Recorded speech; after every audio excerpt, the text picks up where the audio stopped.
म आज सानो एउटा टपिकको बारेमा बोल्न गइरहेको छु।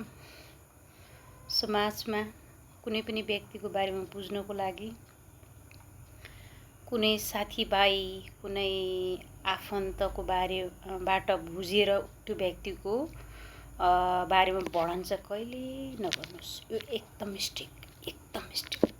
किन भनौँ, कुनै पनि व्यक्ति स्वयंलाई जान्नको लागि तपाईले स्वयंसँग साथ गरेको हुनुपर्छ, स्वयंसँग बोलेको हुनुपर्छ, एक आधी घन्टासम्म बातचित गरेको हुनुपर्छ, बल्ल तपाईले थाहा पाउनुहुन्छ क्या। साथीभाइ आफन्तलाई त्यो व्यक्तिको बारेमा सोध्यो भने त उनीहरूको आफ्नो विचार व्यक्त गर्छ नि त। त्यो उनीहरूको जस्तो त्यो उनीहरूको नजरमा त्यो मान्छेलाई राम्रो लाग्यो भने राम्रै भनिदिने भयो। उनीहरू त्यो कारणले गर्दा कुनै पनि व्यक्तिको बारेमा बुझ्नु छ, जान्न इच्छा छ, थाहा पाउनु इच्छा छ भने तपाईँ स्वयं व्यक्तिसँग साथ गर्ने प्रयास गर्नुहोस्, बोल्न प्रयास गर्नुहोस्, साथी बन्न प्रयास गर्नुहोस्, बल्ल त्यसको निचोड आउँछ क्या। अरूलाई सोधेर त्यो चाहिँ एकदम गलत म भन्छु।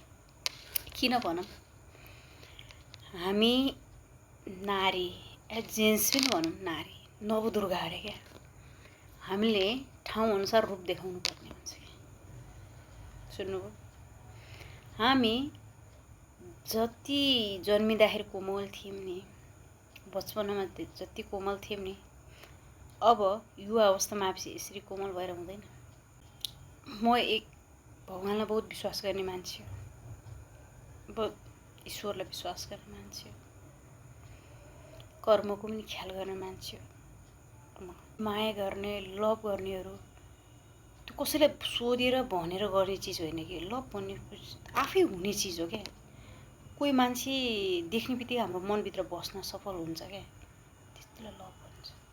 अब त्यो जबरजस्ती त्यो कुरा गरेर जबरजस्ती यसको बारेमा यो छ त्यो छ भनेर कहाँ हुन्छ त। उसको भित्रबाट एक प्रकारको हुनु पऱ्यो नि, त्यो आकर्षण हुनु पऱ्यो। अनि एउटा मान्छेले भन्छ कि बिहाको बारेमा केटा न केटीलाई बिहा हल्का हुन्छ नि, बिहा गर्ने उमेर भइसक्यो तर बिहा नगरेको मान्छेलाई चाहिँ टाइममा टच दिने क्या। एकदम यो पनि गलत लाग्छ।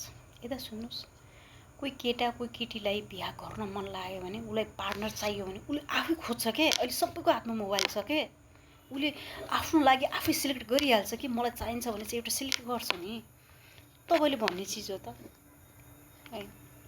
कुनै चिजमा कुनै सबै त हुँदैन। कुनै मान्छेले तपाईँले एउटा साथी बनाउनुपर्छ यो त्यो, म त ठाउँको ठाउँमै होइन मुख बन्द गरिदिन्छु मान्छेलाई, ठाउँको ठाउँमै।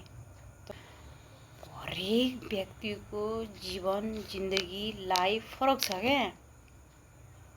सुन्नुभयो, कोही एक्लै खुसी हुन्छ, कोही साथीभाइमा खुसी हुन्छ, फरक छ।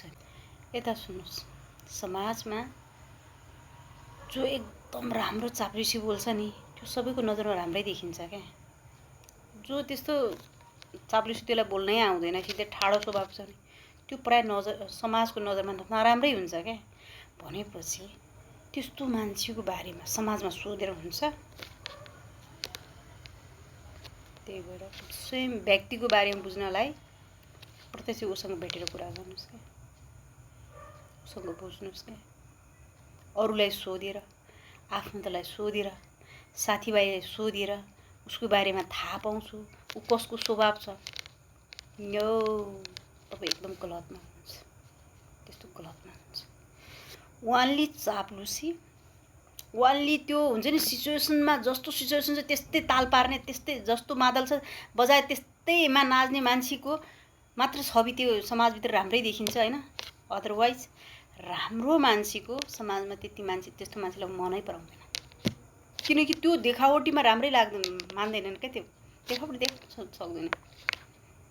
कुनै पनि चिज होइन बोलेर हुँदैन क्या, महसुसमा हुन्छ, एहसासमा हुन्छ।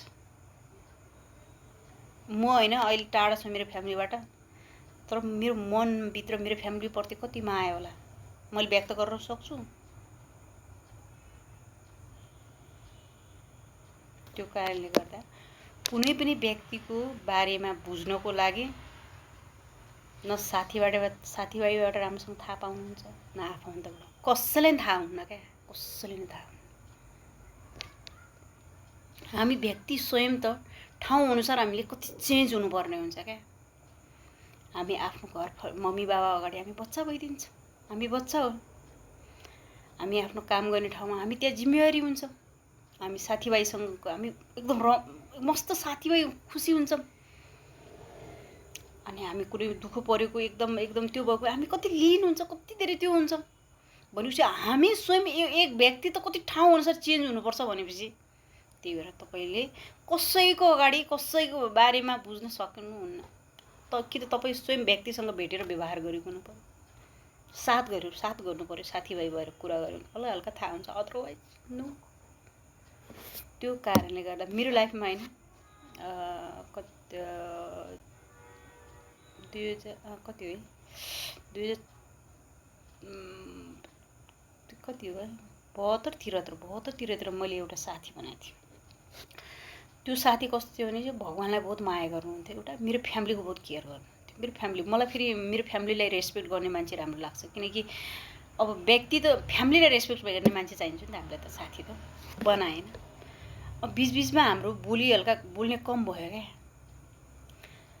किन कम भयो भनेपछि म आफ्नो काम पढाइ यो त गर्दा मैले त्यति त्यो अनलाइनतिर त्यति म नजाने भएँ होइन। उनको बोली अनि त्यसपछि उनी चाहिँ मेरो गाउँठाउँमा एउटा केटीहरूसँग बोले रहेछ, एउटा हाम्रो गाउँठाउँकै केटीसँग बोले रहेछ। तर उसले के सोधे रहेछ थाहा छ? त्यो त्यहाँको केटीलाई मेरो बारेमा सोधे रहेछ क्या। केटी कस्तो छ, केटी यो होइन कस्तो छ, म यो त्यो भने मतलब मेरो बारेमा उसलाई सोधे रहेछ होइन। अनि त्यसपछि त्यो हुन्छ नि उनीहरूसँग हल्का साथी भएर कुरा गरेको छ। तर मलाई सेन्स थाहा हुन्छ, म भड्किन लागेको छु क्या। मतलब उसको कल आयो भने मलाई जिरिङ भइगयो क्या, मतलब झर्को लाग्ने भइहाल्यो क्या एक प्रकारको।